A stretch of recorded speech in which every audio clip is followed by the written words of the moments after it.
ఆంధ్రప్రదేశ్ రాష్ట్రంలో కూటమి ప్రభుత్వం ఏర్పడిన తర్వాత ఎన్ఆర్ఐ భూములకు సీనియర్ సిటిజన్ల యొక్క ప్రాణాలకు ఆస్తులకు రక్షణ లేదు. నా పేరు గోరా రాజేంద్ర ప్రసాద్. నేను సిడ్నీ ఆస్ట్రేలియాకి చెందిన ఒక ఎన్ఆర్ఐ. మాది సొంత ఊరు తిరుపతి. మాకు తిరుచానూరు దగ్గర కొంచెం భూమి ఉన్నది, 120 అంకణాల భూమి. ఆ భూమిని ప్రైవేట్ వ్యక్తులు, గూండాలు, రాజా అనే వ్యక్తిని ముందు పెట్టి తిరుచానూరు సిఐ గారు అందరూ కలిసి ఒక గ్యాంగ్ గా ఏర్పడి దాన్ని కబ్జా చేయాలని ప్రయత్నిస్తున్నారు. మా సొంత స్థలంలో మేము నిర్మాణాలకు చేస్తుంటే రాత్రికి రాత్రి ప్రైవేట్ గుండాలను పంపించి కూల్ చేయించి దగ్గరుండి అన్ని నడిపిస్తున్నారు సిఐ సునీల్ కుమార్ గారు.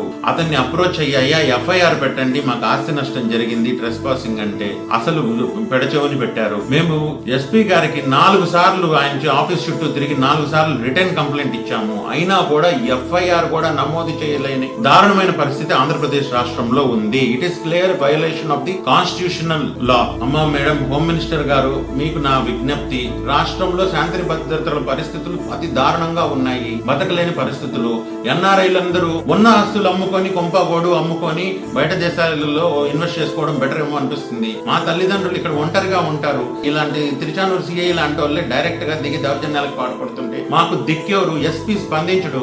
ఎస్పీని పోయి అడుక్కుంటే మళ్ళీ సిఐ దగ్గరికి పంపిస్తాడు. సిఐ ఏమో లెక్క చేయడు. మాకు ఎవరు దిక్కు మీరే చెప్పండి.